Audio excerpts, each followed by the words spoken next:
जाएगा, देखते हैं कि ऊंट किस करवट बैठता है। जो बिल्ली थैले से बाहर आएगी वो आप भी देख लेंगी, मैं भी देख लूंगी। कि वो मुझे ऐसे लग रहा था कि जैसे सुना मतलब कह बेटी को रही है और सुना वो बहू को रही है।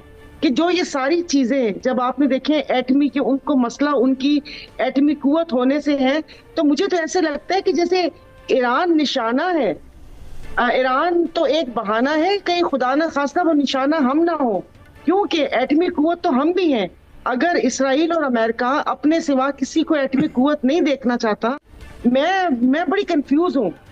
मुझे मुझे अपना खौफ पड़ा हुआ है, क्योंकि ईरान के साथ हमारी सरहदें मिलती हैं और उसके बाद खुदा ना खास्ता ये ना हो कि हमसे भी कुछ ऐसा मांग लिया जाए कि हमें भी डू मोर करने का कह दिया जाए, या हमें भी हमारी एटमी कुव्वत को सरेंडर करने का बोल दिया जाए, क्योंकि हालात तो सेम ही है। डू मोर का मुतालबा तो सायरा जी पाकिस्तान से बहुत पहले से किया जा रहा है, लेकिन मसला ये है ये जो नाम नहाद जमहूरियत का लिबादा उड़े हुए हैं, ये डबल स्टैंडर्ड के लोग हैं। यही तो मसला है मुनीज़े, ये अनइवन लोग हैं जिनको उर्दू में कहते हैं लाओ वाली तबीयत का आदमी ट्रंप। वो बात कुछ करता है, जब तक वो ईरान पर हमला नहीं करता उस वक्त तक उसकी किसी बात पे तस्लीम नहीं किया जाएगा। वो कहता है कि मैं कर रहा हूं, फिर वो कहता है अमेरिकी अखबार को नहीं पता।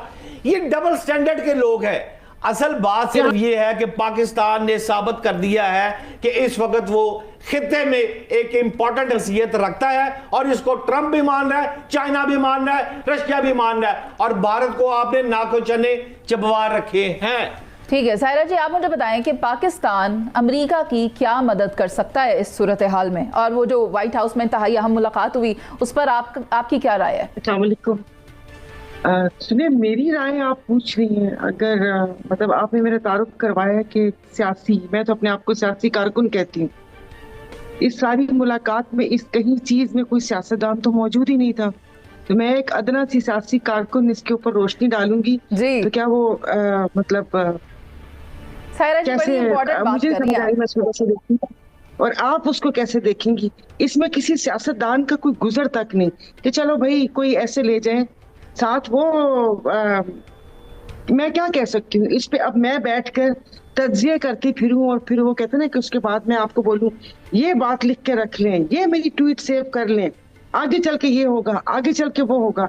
मुझे तो अपनी बात की अहमियत समझ नहीं आ रही कि मैं बात करूंगी तो वो क्या कहीं आपके किसी प्रोग्राम में या आपके किसी नाजरीन के दिलो दिमाग में जगह बना पाएगी। मैं क्या पूरे जो इस मुल्क के जो बैठे हुए जो हमारे वजीर आजम साहब है, जो सदर हैं, अभी भट्ट साहब ने कहा, पहले तो तारीफ की फिर उसके बाद बोला कि वो ला उबाली डबल स्टैंडर्ड। अब ला उबाली डबल स्टैंडर्ड ने कोई बात कह भी दी तो उसके ऊपर हम कैसे वो करें? बाकी डबल स्टैंडर्ड उनके हैं। एक तरफ वो कहते हैं कि मेरी रोज बात होती है नेतन्याहू से, फिर उसके बाद उनके कहने पे इसराइल तो मान नहीं रहा कि गजा में सीज फायर हो या वहां पर जो नेतों को शहीद किया जा रहा है, लेकिन वो आके उनको यहाँ पर साउथ एशिया में अपनी टांग अड़ानी है। उन्होंने वहां पर सीज फायर करवा के, जिसको इंडिया आंखों में आंखें डाल के बोल रहे हैं, वो मान ही नहीं रहा। और उसके बाद ये सारी चीजें हैं। आपने कहा कि हम कभी भी बराबरी की सतह पर काम नहीं हो सकता। अब मुझे नहीं पता, मैं वही कहती हूँ ना कोई इतनी बड़ी तज्जिया निगार हूँ। आने वाले वक्तों में पता चल जाएगा, देखते हैं कि ऊंट किस करवट बैठता है। जो बिल्ली थैले से बाहर आएगी वो आप भी देख लेंगी, मैं भी देख लूंगी। ठीक है सायरा जी, आपका पॉइंट आ गया। और आपका वाह वाह वाह वाह वाह। उस वक्त जो जंग का एक स्टार्ट था या जो वो जो हालात पता चल रहे थे कि वो एंड में आकर वो जंग इसी तरफ ही जानी है। जो आपने शिया और सुन्नी स्टेट्स और ये सारी चीजें की, तो उसको मुंह की खानी पड़ेगी। आप अफगानिस्तान देख लें, आप इराक देख लें, आप वो देख लें।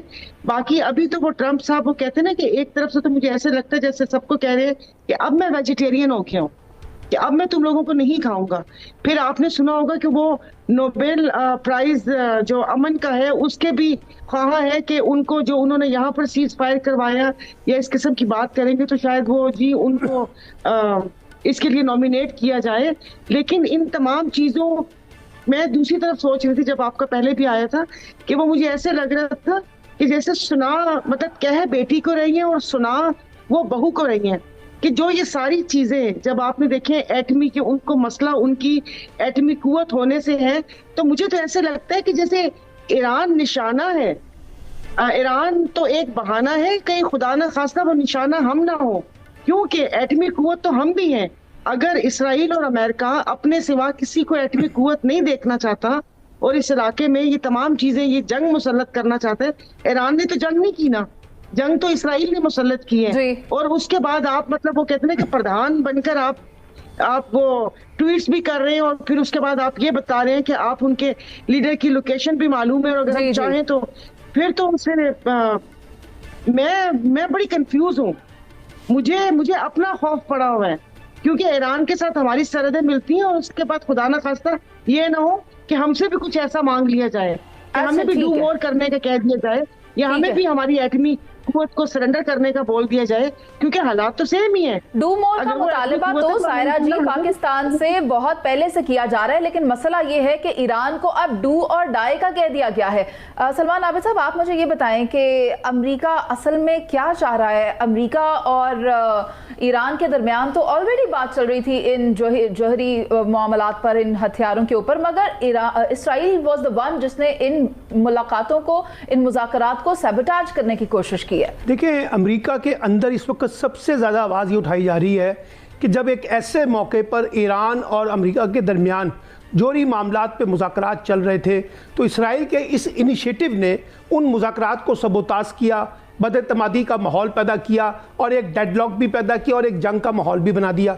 दूसरी बात यह है कि देखिए अमेरिका क्या चाहता है। अमेरिका तो बड़ा सिंपली, मैंने पहले भी कहा, अमेरिका ये कह रहा है कि ईरान हमारे साथ जो है वो जौहरी मामलात पे एटमी प्रोग्राम के ऊपर डील करे। अब ईरान उसके लिए तैयार नहीं है। दूसरा, वो ये चाहता है कि अरब दुनिया के अंदर से और मुस्लिम ममालिक के अंदर से ईरान इसराइल की जो हैसियत है उसको तस्लीम किया जाए, वो भी सबके सामने है। और तीसरा, वो ये चाहता है कि जनाब ईरान जिस तरह से एक बड़ी सुपर ताकत बनने के या एटमी कुव्वत बनने के कॉन्टेक्स्ट में जा रहा है उसको हम मिनिमाइज करें और उसको बहुत ज्यादा उसका फेवरेट बना फिरता था, उसको सपोर्ट कम मिल रही है और पाकिस्तान को तवज्जो ज्यादा। देखिए, वो ट्रम्प साहब ने इतना बड़ा क्रेडिट, मतलब उन्होंने कहा कि मैंने सीज फायर करवाया, उसको तो भारत ने बिल्कुल डिनाई कर दिया। हर फोरम पे उन्होंने बोला कि कोई ऐसी बात नहीं थी। तो ये बात भी हो सकती है। दूसरा, अब पता नहीं हाथी के दांत खाने की ओर दिखाने की ओर, अब हमें नहीं पता कि ट्रम्प की जो जाहिर है सिर्फ हमारे फील्ड मार्शल से नहीं बाकी लोगों से भी मुलाकात हुई होगी, तो बंद कमरों की मुलाकातों का अहवाल मेरे पास तो वो ताकत नहीं है कि मैं दीवारों के पास देख भी सकूं और सुन भी सकूं। तो जो चीजें आती हैं उसी तनाजुर में देख रहे हैं कि देखिए क्या होता है। अगर ट्रम्प ने अभी 1 हफ्ते का टाइम दिया है तो मुझे तो इसमें भी कुछ जंगी चाल नजर आ रही है। अभी सुबह एक खबर थी कि उनके पास जो मिसाइल इंटरसेप्ट करने की जो डिवाइसेस या जो भी आलात हैं वो कम पड़ गए हैं। ये वॉल स्ट्रीट जर्नल की रिपोर्ट है सायरा जी। ये वॉल स्ट्रीट जर्नल की रिपोर्ट है सायरा जी। जी, इसराइल के पास ना कि भाई वो तो वो अब मुझे पता नहीं समझ आ रही कि शायद वो 1 हफ्ता और देख रहे हैं या 1 हफ्ता शायद उनके दिमाग में ये है कि इनका जो जंगी जखीरा है या जो चीजें हैं वो हफ्ते या 2 हफ्ते बाद खत्म हो जाएंगी, फिर उसके बाद अमेरिका कूदेगा या क्या होगा। अब बस अल्लाह पाक से बेहतरी की उम्मीद कर सकती है। मुझे तो वो कहते हैं कि तमाम चीजों से पहले, मैंने उस आपके प्रोग्राम में पहले भी कहा था कि पहले अपना मास्क लगाएं फिर दूसरों की मदद करें। तो मुझे तो अपने वतन अजीज की फिक्र है कि बिल्कुल साथ ही है। वो ये ना हो कि अब आप देखें ना कि वो जो ईरान के जिस किस्म के बयानात और वो उनको इसराइल, अमेरिका और जो यूरोपीय ममालिक है जिस तरीके से देख रहे हैं कि एक मुल्क के पास अगर एटमी कुव्वत है तो वो क्या कर सकता है या वो अजारादारी कर सकती है, तो वो दूसरी नंबर तो हम लोगों का है। तो मुझे ये सिर्फ आप ही नहीं कह रही, ये बेंजामिन नेतन्याहू ने भी कहा है कि पहले ईरान और बाद में पाकिस्तान, और बेन गुरियन जो कि इसराइल के पहले वजीर आजम थे उनकी तरफ से भी इसी तरह कहा गया है कि पाकिस्तान दोस्त हो सकता है मगर ज्यूस का नहीं हो सकता। मगर मैं आपको वो बताने जा रही हूँ जो कि मैं नहीं कह रही, भारत के अपने अंदर कहा जा रहा है। दक्कन हेरल्ड ये लिखता है कि मोदी और ट्रंप की जो मशहूर केमिस्ट्री थी वो 47वें जो अमरीकी सदर हैं उनकी तरफ से खटाई में पड़ती दिखाई दे रही है।